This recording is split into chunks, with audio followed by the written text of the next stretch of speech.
2016 봄 카오스 강연 뇌가 보는 뇌 제 5강부터 8강까지 사회를 맡게 된 김철훈입니다.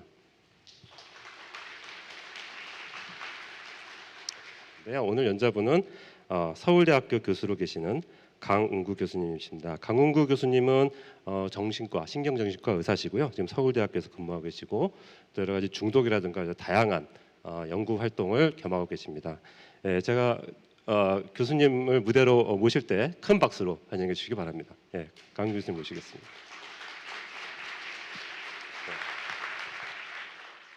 의식은 과학적으로 설명하기 조금 어려운 측면도 있고 하지만 그래도 이런 기회에 우리가 의식이라는 것을 과학적인 측면으로 철학적인 측면으로 다양하게 조명해보고 의식이 도대체 우리가 무엇인가 하는 것을 이해할 수 있는 기회가 되었으면 참 좋을 것 같습니다.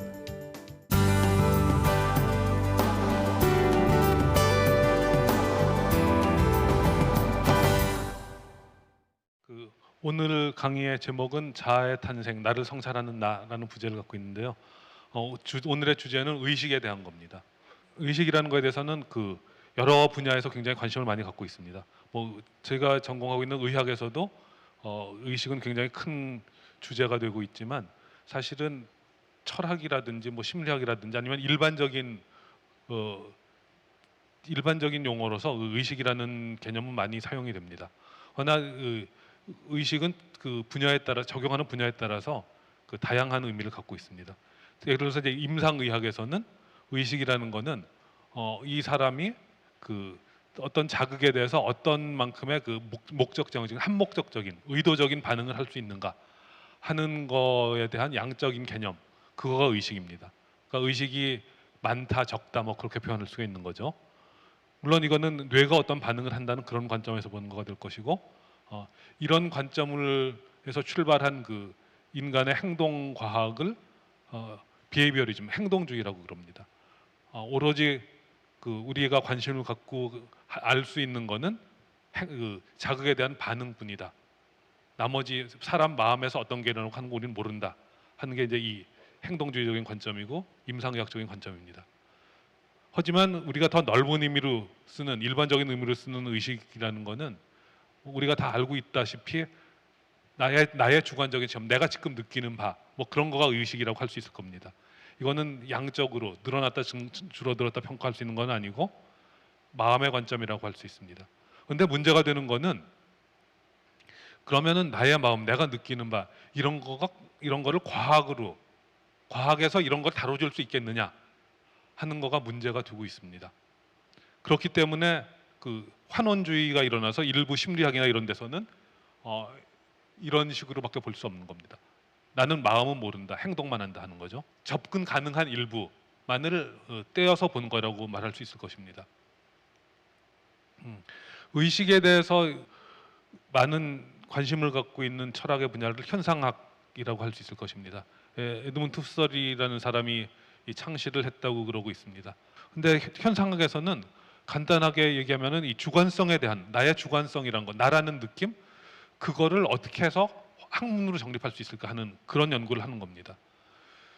세계 속에서 임베드 돼 갖고서 존재하는 나가 있고 그 나에 대해서 어떤 현상학적인 방법론을 통해 갖고서 나의 마음에서 일어나는 일을 성찰을 해서 정체를 알아내고 그러면서 그 방법을 내가 마주대하고 있는 타인에게 적용을 함으로써 타인의 마음에 대해서도 알 수 있다 하는 그거가 현상학적인 방법론의 개요라고 하겠습니다. 이거를 우리가 환자들한테도 적용할 수 있다 그렇게 되는 거죠.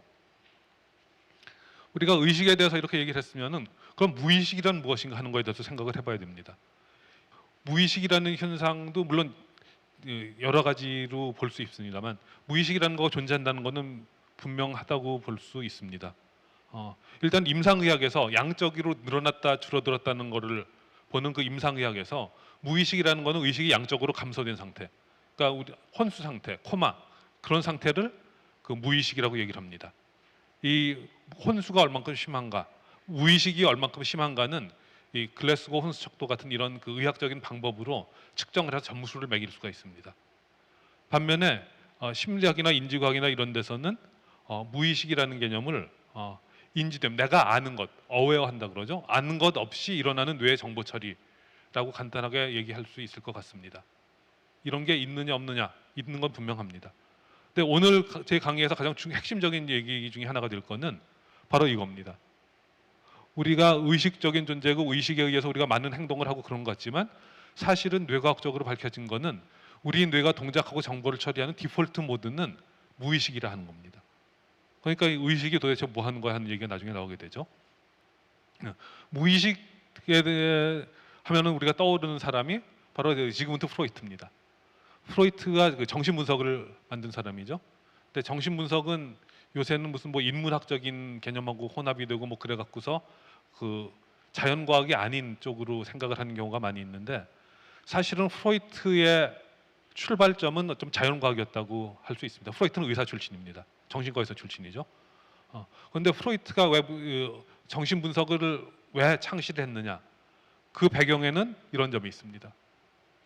우리가 어떤 행위를 하는데 무심코 하기도 하고 실수를 하기도 하는데 이거가 우연이 아니리라 하는 게 프로이트의 생각입니다.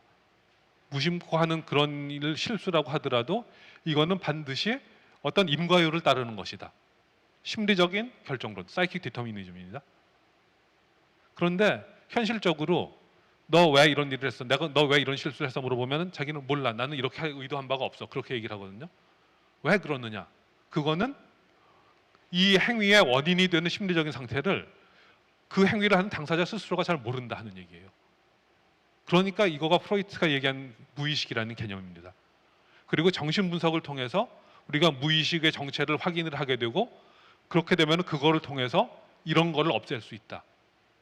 그럼으로써 환자의 병이 치료된다 하는 거가 프로이트의 가장 기본적인 개념이었습니다.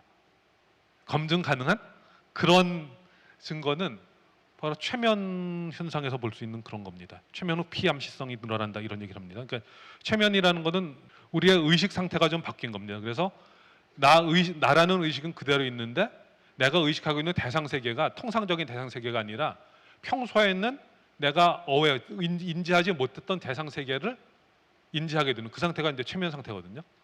근데 이 최면 상태에서 이 사람이 어떤 지시를 받습니다. 당신은 최면이 끝나고 나면은 뭐 테이블을 한 바퀴 도른 다음에 저 문 쪽으로 와서 문을 두드릴 것이다. 두드리십시오. 뭐 그런 지시를 받습니다. 그리고서 최면이 깨고 난 다음에는 이 사람은 그걸 그대로 따라서 합니다. 근데 따라서 하면은 그 명령을 기억하기 때문에 하는 거냐? 그게 아닙니다. 이 사람한테 최면이 깬 사람한테 원래의 자아로 돌아온 사람한테 당신 왜 이런 행동을 했어? 하고 물어보면은 이 사람은 나름대로 이러 해갖고서 나는 이렇게 했습니다라고 대답을 합니다. 본인은 그거를 실제라고 믿고 있는 거죠. 그런데 객관적이고 냉랭하게 알 수 있는 거는 이 사람이 이런 행동을 하리라는 거를 그 이전에 이미 지시를 받았었다는 얘기죠. 그게 실제 원인인 거죠. 근데 본인은 그 원인이 되는 그 심리 상태에 대해서는 전혀 의식을 못하고 단지 다른 거를 생각을 해내는 얘기죠. 그러니까 이런 것들이 분명히 무의식이 있고 무의식이 우리 행동에 영향을 미친다는 것에 대한 증거가 되겠습니다. 그러면 이 의식이라는 것도 있고 무의식이라는 것도 우리가 있다고 인정을 할 수 있는데 이거를 우리가 다른 사람이 의식이 있다는 걸 우리가 어떻게 알 수 있겠느냐 하는 겁니다. 이 튜링 테스트라는 겁니다. 이 인공지능에 상당히 유명한 얘기고 아마 여기서 최근에 많이 나왔으니까 들어보셨을 겁니다. 그 왓슨이라는 뭐 컴퓨터가 사람과 동일한 대답을 한다. 그래서 튜링 테스트를 통과했다 하는 뭐 그런 얘기를 들어보셨을 텐데 바로 그 튜링 테스트입니다. 알란 튜링은 2차 대전 때 그 독일군 암호를 해독한 그 컴퓨터 공학자죠. 네. 인간의 사고 반응과 구별할 수 없다면 그 시스템은 사고하는 것입니다. 이 사고한다는 것은 어떤 특정한 개념을 의도적으로 조작을 해서 새로운 개념을 만들어낸다는 얘기입니다. 그러니까 의식이 있다는 거의 전제가 의식을 전제로 하는 그런 과정입니다. 그래서 튜링 테스트를 통과했다는 건 사고를 한다, 즉 의식이 있는 존재다라는 거가 되는 거였습니다. 이 튜링 테스트가 아주 이상한 것 같지만 사실 우리는 이런 예를 잘 알고 있습니다. 대표적인 게 이 친구입니다.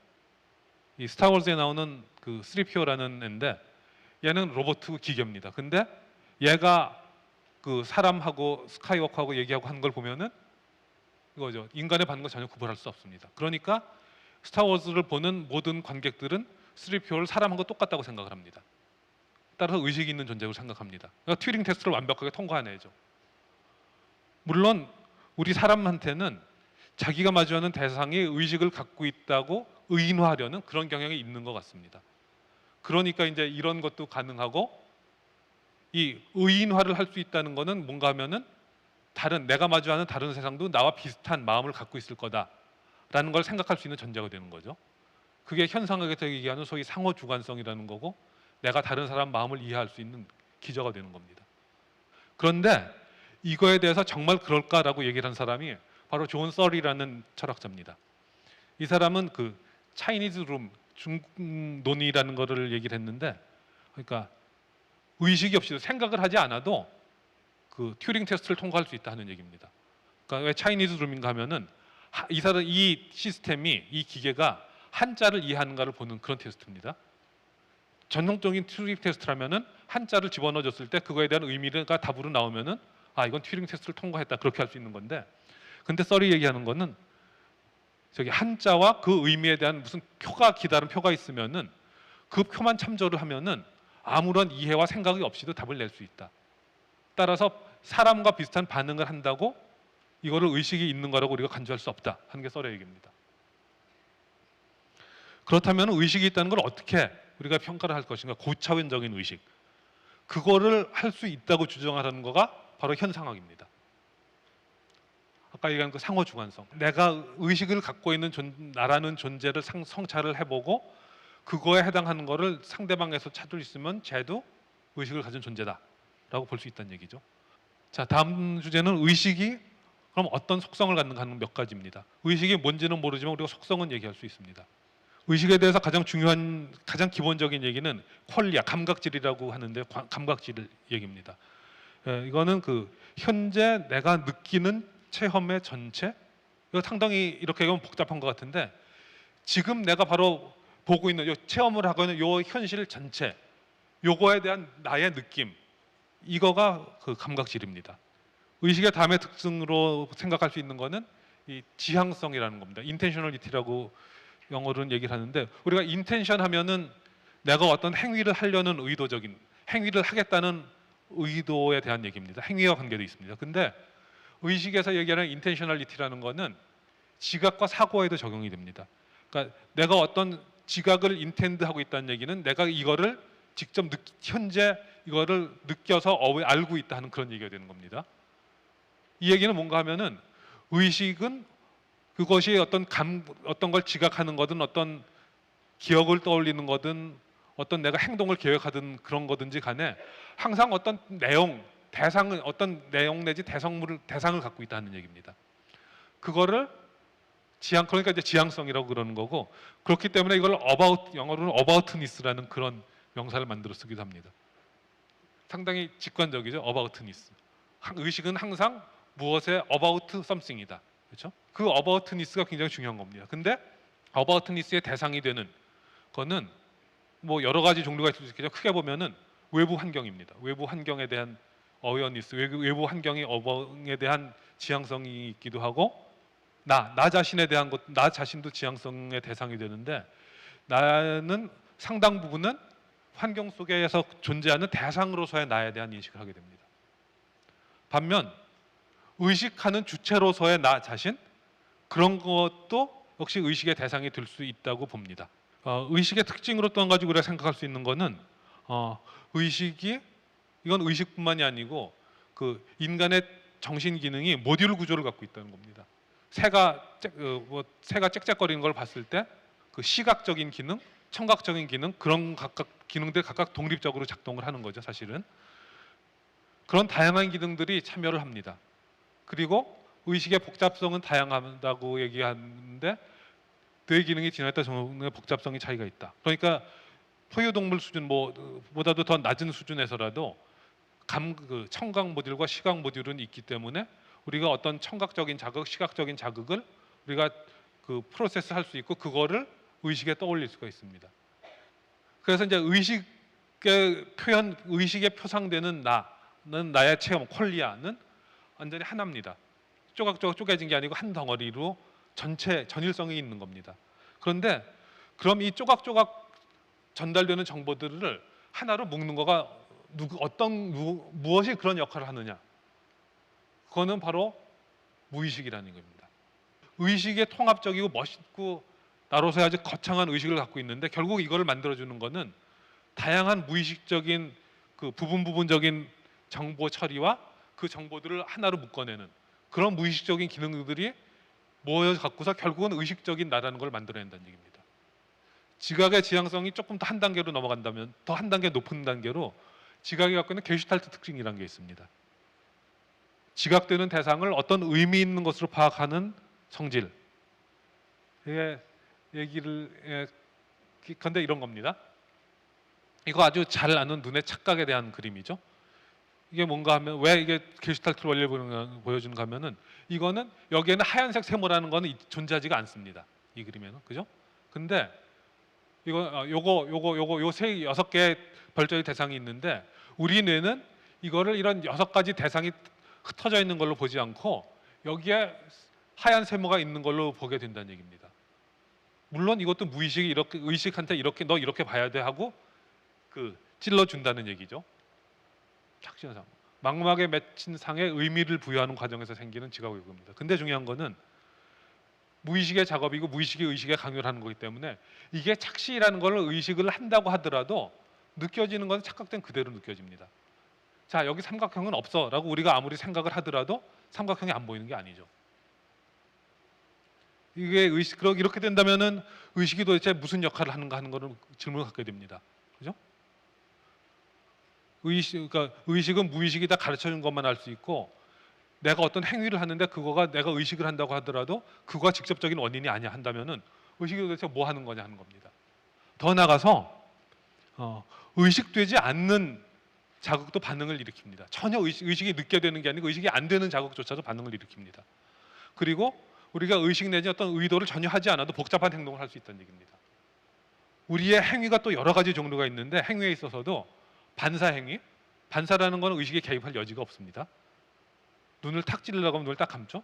내가 아무리 나는 눈을 안 감아야 돼 하고 결심을 해도 결국 눈을 감을 수밖에 없습니다. 어떤 본능적인 행위들은 정형화되어 있고 의식이 개입하지 않고 할 수 있는데 의도적 개입이 가능한 경우도 있습니다. 그래서 배고프면 본능적으로 먹을 걸 찾아 나가는데 이런 강의를 듣는 순간 이럴 때는 아 그래도 참아야 돼 하고 의식이 개입할 수 있다는 얘기입니다. 어떤 행위는 의도적 행위였지만 반복되면은 의식이 필요가 없는 경우도 있습니다.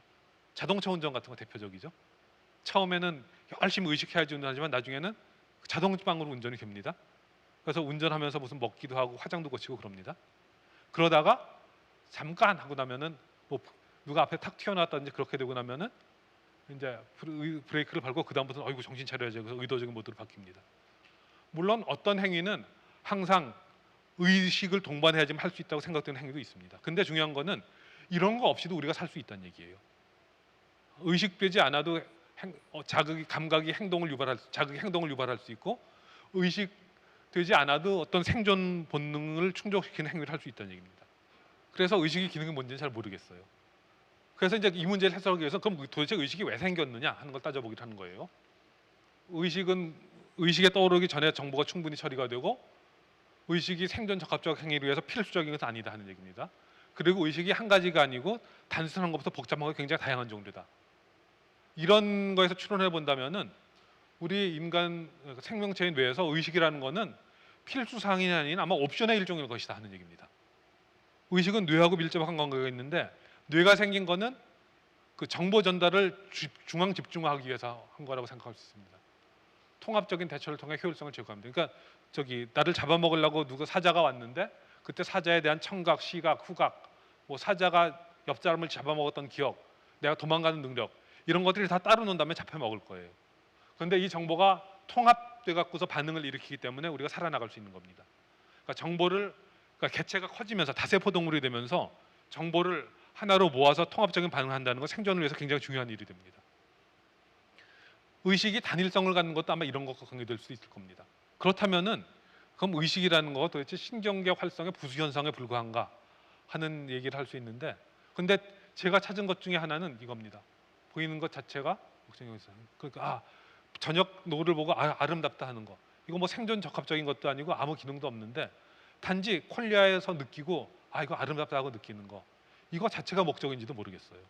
그런데 어쨌든지 생존을 위해서 기너런적으로 본다면은 생존을 위해서 꼭 필수 기능이라기보다는 옵션으로 태어난 거가 의식이고 앞에 여러 가지를 쭉 종합해 보면은 도대체 의식이 왜 있는지를 우리가 알 수 없는 이상한 상황이 벌어진다는 얘기입니다.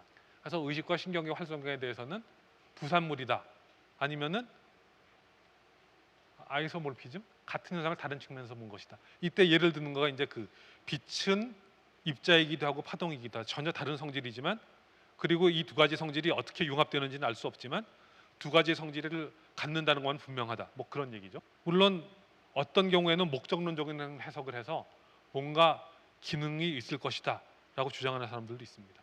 그런데 빨간 불 빛을 본다면은 이거가 물리적 속성이냐, 빛이 갖는 물리적 속성이냐, 아니면은 신경계 반응의 속성이냐, 아니면 빨강색이라는 주관적 느낌이냐, 이런 거가 아이소몰픽할 수도 있고 뭐 그렇다는 얘기입니다. 이거는 좀 지나가는 얘기인데 재미있는 거는 의식의 기원에 대해서 양자역학적인 해석을 한 사람들도 또 나타났습니다. 이 사람은 물리학자, 펜로즈라는 사람은 물리학자고, 이 사람은 저기 마취과 의사입니다.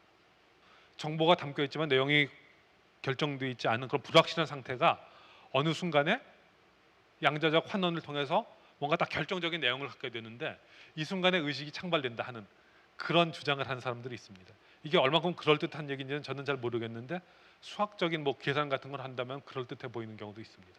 하지만 이것도 퀀텀 콜랩스가 되어서 뭔가 딱 결정론적인 구조가 나타내는 거가 왜 나의 느낌으로 나타내야 되느냐 하는 걸 설명할 수는 없다는 게 문제입니다. 의식의 모델 중에서 유명한 것 중에 하나는 이 바스라는 사람이 주장한 글로벌 워크스페이스 티어리라는 게 있습니다. 모듈화된 브레인 뇌 기능이란 것들은 당연한 얘기고 아까 나왔고, 그것들이 장거리로 연결이 돼 있고, 장거리로 연결돼 있는데 얘네들이 그 의사소통을 위한, 이 모듈 간의 의사소통을 위한 공통적인 어떤 의사소통 프로토콜, 언어 같은 거죠. 그런 걸 갖고 있다.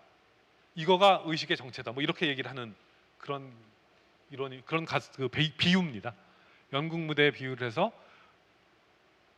의식이라는 거는 무대에 조명을 받는 부분이고, 퀄리아라는 거는 이걸 관객들이 보는 거고, 그런데 여기서도 어느 부위에 조명을 비추냐는 건 무의식이다.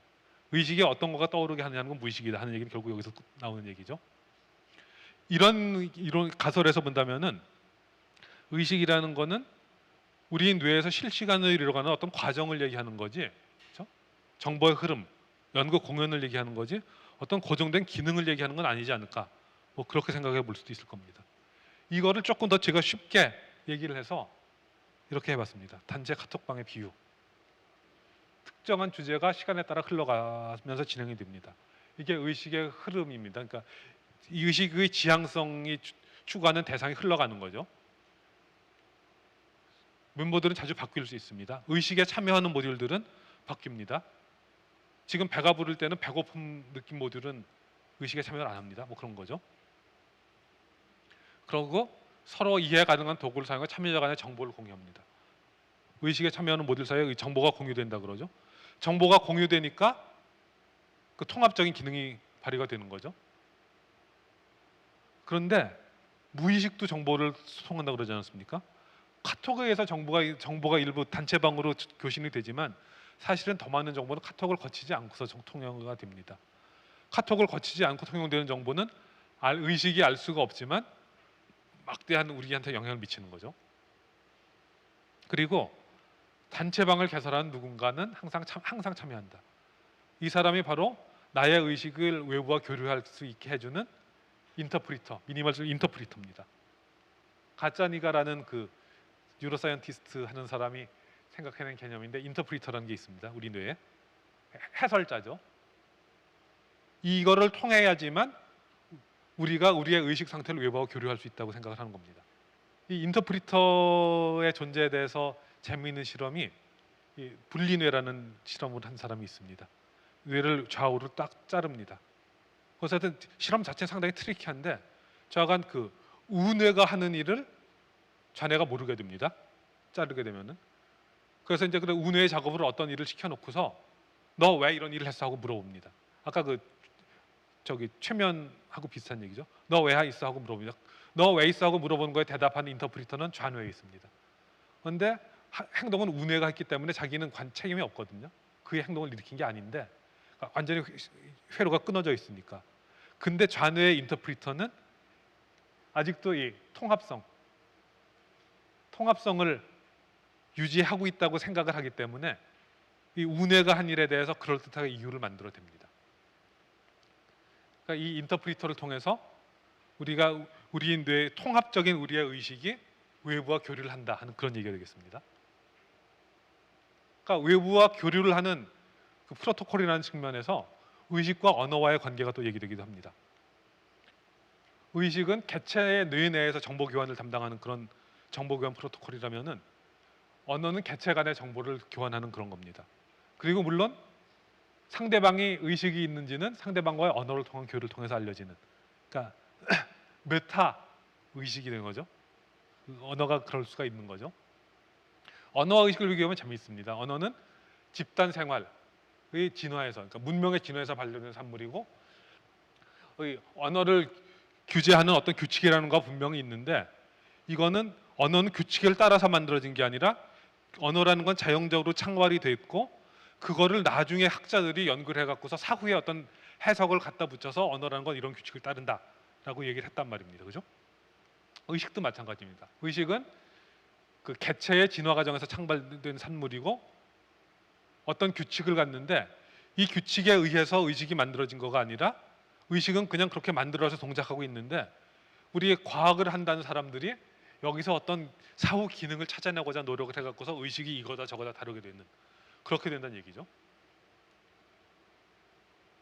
네, 의식과 무의식 굉장히 중요한 얘기. 아까 작가가 얘기를 했듯이 의식의 상당 부분은 무의식이 만들어낸다 하는 게 중요한 얘기고, 그러나 의식이 무의식의 동작에 영향을 미칠 수도 있다 하는 얘기입니다. 그 리베티의 실험에서도 정신과 의사로서 가장 재미있는, 의식과 관련해서 가장 재미있는 문제는 이런 것들입니다. 자아 체험에 관련 장애. 그러니까 의식의 통합성이 깨지는 겁니다. 그런데 일부 정신분열병, 조현병 환자에서는 나의 생각, 감정, 행위가 외부 존재에서 조정당한다, 이런 얘기가 있습니다. 이런 게 가능합니다. 내 생각이 TV에서 나온다. 행위의 소유감과 수행관의 결정이 무슨 얘기냐면은, 그러니까 내가 행동을 하면은 이거는 내가 행동을 하는 거다라는 거 있고, 이 행위가 내 몸에서 일어난다 하는 두 가지가 있는데, 그 두 가지가 당연히 결합이 되는데 그게 결합이 안 되는 겁니다. 행위는 내 몸에서 하고 있는데 내가 하는 거라는 느낌이 없어지는 겁니다. 그렇게 되니까 누가 나를 조종하고 있다는 그런 생각을 하게 됩니다. 또 분명히 이거는 내가 만들어낸 행위가 맞는데 행위를 내가 하는 게 아니야. 그 행위가 나한테서 일어나는 게 아니야. 그런 상태가 있습니다. 그렇게 된다면 내 생각이 왜 TV에서 나오지? 그렇게 되는 겁니다. 어떤 경우에는 이인증이라는 경우에는 나의 이 현상학하는 사람들은 나의 무의식적인 자아감이 바뀐다, 뭐 이렇게 얘기를 합니다. 이런 것들이 정신의학적인 현상에서 볼 수 있는 의식에 관계된 문제고, 이런 것들이 제가 의식에 관심을 갖도록 만든 주제인 것 같습니다. 강의는 여기까지로 마치겠습니다. 감사합니다.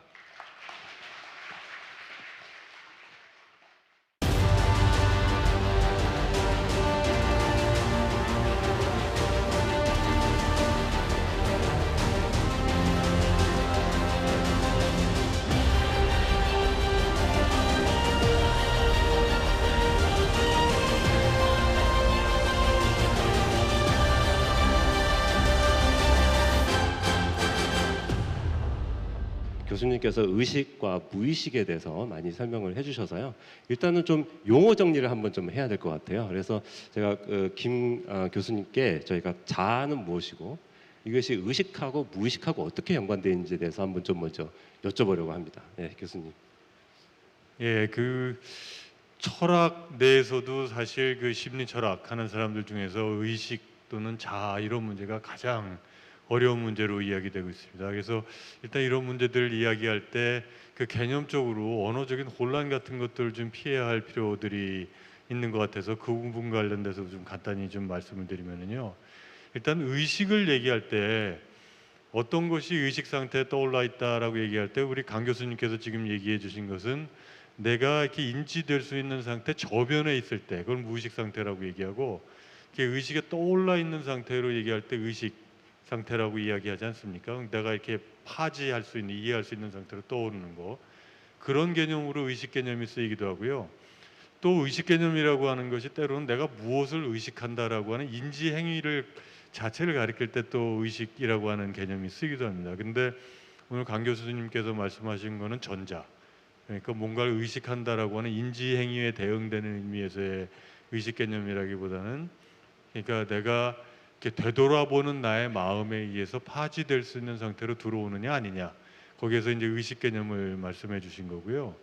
근데 이제 그 우리가 얘기할 때 자아 개념이라고 하면은 그 의식 개념하고는 조금 다른 것이, 어떤 개별적인 상태가 말하자면 의식 상태에 있을 수도 있고 무의식 상태에 있을 수도 있고 그런 건데, 자아라고 하는 걸 이야기하기 시작하면은 특정 상태와 관련된 것이라기보다 이 무의식이든 의식이든 이런 여러 가지 심리 상태를 하나의 개체 속에서 전체의 어떤 통일성을 주는 하나의 주체, 이런 개념을 얘기할 때 이제 자아라고 하는 걸 이야기를 하게 됩니다. 그래서 그 우선 의식 상태라고 하는 것은 개별적인 마음 상태와 관련된 이야기고, 그것보다 좀 더 추상적인 레벨에서 여러 가지 의식 상태들을 또는 무의식 상태 포함해 가지고 아우르는 하나의 통합체로서의 어떤 실체라고 하는 걸 우리는 생각을 하게 된단 말이에요. 나는 나의 내 속에서 나타나는 여러 가지 의식 상태, 이런 것들. 그래서 그 자아라고 하는 것은 의식 상태 또는 심리 상태들을 전체적으로 통일성을 부여해서 아우르는 어떤 하나의 실체, 이런 개념으로 자아 개념이 쓰인다고 보면 될 것 같습니다. 물론 이 두 가지는 상당히 긴밀하게 연결되어 있다고 봐야 되겠죠. 네, 그래서 이 자아 또 의식, 무의식 이런 관계에 대해서 또 굉장히 잘 설명을 해주셨는데요. 사실은 이런 것들이 우리 손에 만져지는 게 아니기 때문에 이게 우리가 자연 현상으로 설명할 수 있다 없다 이런 논란들은 굉장히 많이 있어 왔던 것 같아요. 그래서 오늘 드리는 질문은 자아란 있다 없다. 그러니까 저희가 어떻게 보면은 의식이나 무의식 위에 쌓여 있는 우리를 느끼는 자아, 이런 것이 과연 있는 걸까요? 예, 거기에 대해서 김 교수님께서 먼저 한번 말씀해 주시기 바랍니다. 그 자아가 없다 그러면 좀 미친 사람, 저 사람 제대로 정신이 나간 사람인가, 이런 생각할 수가 있을 텐데요. 요거를 일단 그 좀 역사적인 맥락에서 보면은, 그 아까 강 교수님께서 강의하실 때는 자아 개념을 얘기할 때 현상학을 그 말씀하셨긴 했지만, 사실 그것보다는 더 원래 자아나 마음에 대한 연구가 시작했던 건 근대 철학에 들어오면서 자아 개념 또 마음에 대한 관심들이 시작이 됐다고 보면 좋을 것 같습니다. 그랬을 때 주로 유럽에서 시작이 됐는데, 유럽 내에서도 기본적으로 이 대륙, 프랑스나 독일이라고 하는 철학하고 그다음에 영국 철학하고 이제 대비가 됐는데, 이 대륙에 있는 사람들은 비교적 상당히 사변적이고 관념론적인 전통이 강했던 사람들이고요. 영국에 있는 사람들은 좀 경험적이고 구체적이고 실용적인 걸 강조한, 지금도 그 민족성에서 나타나는 건데 그런 성향이 있었죠. 그래서 그 대륙에 있는 사람들은 어떤 생각을 했냐면은, 개별적인 심리 현상들이라고 하는 것에 앞서서 자아라고 하는 존재가 있어서 이 존재 속에서 개별적인 현상들이 가공되어 가지고 들어오는 것으로 생각을 했었습니다. 그러니까 우리도 그렇게 생각하죠. 나라고 하는 사람이 어떤 각도에 보느냐에 따라서 여러 현상들이 달리 보이고 뭐 그럴 수 있다라고 하는 거예요. 그래서 자아라고 하는 존재가 개별적인 현상들을 주무르는 어떤 그 본래적인 그런 존재의 위적인 위치를 갖고 있다고 생각했었고요. 근데 반면에 영국 사람들은 구체적인 경험적인 걸 강조하다 보니까 자기 마음속을 아무리 들여다보아도 개별적인 심리 현상들은 있지만 그것들 이외에 자아라고 하는 것이 별도로 감각적으로 포착이 안 되더란 말이죠. 그래서 여러분도 아시겠지만 그 로크라고 하는 사람은 그 인간의 마음이라고 하는 것을 빈 서판, 블랭크 스테이트라고, 그래서 책도 나오지 않았습니까? 심리학자들이나 신경과학하는 사람들이. 그래서 사람의 마음은 하나의 백지와 같은 상태고, 그러니까 자아라는 건 없는 것이고 개별적인 경험 상태들이 모여가지고 구성되는 게 마음이다, 이렇게 생각을 했었습니다. 그래서 그때 자아라고 하는 존재가 있느냐 없느냐, 개별적인 것에 앞서가지고 주체적인 것으로 있느냐 없느냐, 이런 논쟁들이 시작되었던 거죠. 그런데 그렇다 하더라도 경험주의자들 입장에서 봤을 때도 자아라고 하는 것이 과거 그 유럽 철학에서 얘기하는 사람들처럼 경험에 앞서서 본래적으로 어떤 독자적인 지위를 갖고 있다라고 하는 것은 뭐 인정하기 어렵다 하더라도, 최소한 이런 건 인정할 수 있지 않겠느냐 말이죠. 개별적인 현상들이 누적되어 가지고 한 사람들 속에 쌓여졌을 때 이 현상들을 함께 아우르는 어떤 특정한 성향들이 사람마다 다르게 형성되지 않겠어요? 그 사람들이 갖고 있는 기질에 의해서 경험들의 누적에 의해서 사람마다 다른 형태의 어떤 특정한 그 항상성 또는 성향 이런 것들이 그 사람들의 형성이 되겠죠. 그래서 이렇게 개별적인 현상들을 아울러 가지고 그 사람 하나의 개체 속에서 통일성을 부여하는 특정한 성향이 만들어지는 것, 그거를 그 사람의 하나의 자아다라고 이야기할 수 있겠죠. 그래서 그 과거의 두 철학 진영들의 그 논쟁 자체를 자아가 있느냐 없느냐라고 얘기하면은 미쳤느냐 미치지 않았느냐의 논쟁처럼 되니까 그렇게 보는 것보다는 자아라고 하는 것이 개별적 경험 이전에 원래부터 본래적으로 있는 것으로 보느냐, 아니면 여러 가지 경험들이 누적되어 가지고 한 개체 내에서 특정한 하나의 성향, 기질 같은 걸 만들어내는 그 주체로 자아를 볼 것이냐, 후천적으로 만들어지느냐, 이런 식의 논쟁으로 보는 것이 적절할 것 같습니다. 그래서 저는 개인적으로는 어떤 성향으로 보든 자아라는 게 없다라고 하는 주장은 상당히 그 받아들이기 어려운 입장이고, 그 이제 진짜 중요한 논쟁들은 이 자아라는 것이 선천적으로 본래적으로 있는 거냐, 아니면 경험 이후에 그 여러 가지 과정에 의해서 누적적으로 구성이 되는 거냐, 이런 식의 그 이야기가 되어야 될 것 같습니다. 저는 있다고 믿습니다. 그런 관점에서. 네, 감사합니다. 이 질문에 대해서 정 박사님은 어떤 의견을 가지고 계십니까? 뭐 제가 동의를 못해서 그런 게 아니라요. 그냥 저희들이 보통 보는 아주 전형적인 시각에서 그냥 말씀을 드리겠습니다. 전 자아는 있다라고 이제 기본적으로 생각을 합니다. 그럼 이제 자아가 무엇이냐라고 하면은, 그러니까 저희는 사실 공학하면서 자아 뭐 이런 얘기 안 합니다. 저희는 굉장히 애매모호한 이제 단어 사용이어가지고 저희는 이제 연구를 할 때 이제 그런 얘기는 안 하는데요. 제가 생각하는 자아라고 하면 어떤 외부에서 현상학적으로 나타나는 어떤 특질이라고 저는 생각합니다. 그러니까 그 기저가 무엇이냐, 그 원인이 무엇이냐, 도대체 자아가, 그러니까 자아가 있다라고 하는 게 저희는 기본적으로 이제 뇌라고 하면은 전기화학적인 기계라고 이제 저희는 취급을 하는데, 그럼 과연 자아가 있다라는 게 그럼 단순히 전기화학적인 기계 플러스 알파라는 게 있느냐 없느냐에 대한 또 질문은 또 아니라고 저는 생각을 합니다. 네, 강 교수님께서 좀 추가해 주실 말씀이 있으신지. 일단 김경진 교수님 말씀은 그 조셉 루드라는 사람이 신경과학자가 그 시냅틱 셀프라고 얘기를 한 바가 있는데요. 그 경험과 그런 것들이 다 시냅스에 축적이 되는 거니까 그과 맥락이 비슷한 것 같다는 생각이 들고요. 그 자아라는 거는, 그러니까 자아라는 거가 없으면은 정신과 의사는 존재할 수가 없습니다. 저를 먹여 살려주는 게 수많은 사람들의 자아들입니다. 그런 걸 관찰을 하면서 분명히 개인마다 다르고, 그런 그 개인마다 다르고 뭐 병적인 자아와 정상적인 자아라는 거가 그렇게 칼같이 구분되는 것도 아니고 뭐 그런 것들을 느끼게 되는데요. 분명히 그 후천적이건 선천적이건 하여튼 개인의 개인성이라는 의미로서의 자아라는 걸 분명히 부정할 수는 없을 겁니다. 그런데 그 자아가 분명히 개인마다 선천적으로 타고난 거가 다른 것도 있기 때문에, 그러니까 선험적으로 자아가 존재한다는 것과는 좀 다른 의미긴 하지만 분명히 그 소위 유전적으로 결정된 선천적인 부분과 경험에서 결정되는 후천적인 부분, 뭐 그런 것들이 같이 있는 거가 자아라고 보는 게 맞을 것 같습니다. 네, 감사합니다. 오늘 이제 전문가분들의 말씀을 들어보니까 자아가 분명히 있는 것을 우리가 느끼고 있는 것 같기는 합니다. 근데 사실은 약간 생각하시는 분에 따라 정의가 좀 다를 수도 있고요. 느끼는 것도 좀 다를 수 있고 이럴 것 같은데요. 댓글을 올려주시는 분들의 질문을 받는 시간을 갖도록 하겠습니다. 예, 여기 보면 닉네임 악마님께서 올려주셨습니다.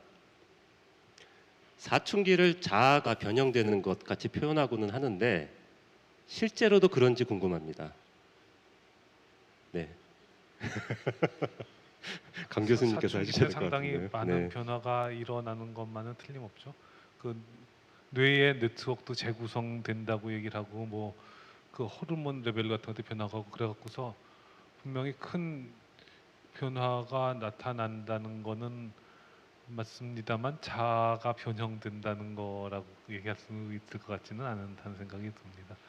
큰 변화가 나타나는데 그 자아가 조금 세련되는 뭐 그 정도의 수식이라고 하는 게 맞을 것 같습니다. 그러면 제가 역으로 이 질문을 약간 변형해서 드려보면 아주 극단적으로 아주 아기 같은 경우에는 저희가 아기들이 자아를 갖고 있다 없다를 확인할 방법이 있을까요? 내가 다른 사람의 입장에 서서 저 사람 어떤 저 사람 심리상을 볼 수 있겠느냐 하는 뭐 그런 거거든요. 근데 그거가 가능한 거는 몇 살? 한 서너 살 정도 되면은 그런 거를 할 수 있다고 보입니다. 뭐 그거는 측정할 수 있는 테스트가 많이 있으니까 한번 인터넷 같은 데 뒤져봐도 많이 나옵니다. 나오셔서 꾸밈없이 모든 걸 다 보여주고 가신 오늘 패널 또 강의자분께서는 사실은 평소보다 훨씬 큰 박수를 받아 마땅하다고 생각합니다. 오늘 수고해주신 모든 분들께 큰 박수 부탁드립니다. 네, 오늘 카오스 재단의 5번째 강연 즐거우셨는지요? 예, 굉장히 어려웠지만 사실은 또 그만큼 뿌듯한 그런 강연이었던 것 같습니다. 다음 주 강연을 소개해드리도록 하겠습니다. 다음 주 강연은 굉장히 재미있는 강연인데요. 부드러운 빵이라고 말씀드릴 수 있겠습니다. 서울 아산병원 뇌졸중센터 소장인 김종성 교수님이 영화로 만나는 뇌과학이란 주제로 강연을 진행하십니다. 패널로는 시내 21의 장영엽 기자님이 하실 예정이시고요. 역시 뇌과학 강연입니다만 영어와 결합되어 있기 때문에 훨씬 더 부드럽고 재미있게 이해하실 수 있는 시간이 됐을 걸로 기대하고 있습니다. 그럼 다음 주에 모두 뵙겠습니다. 감사합니다.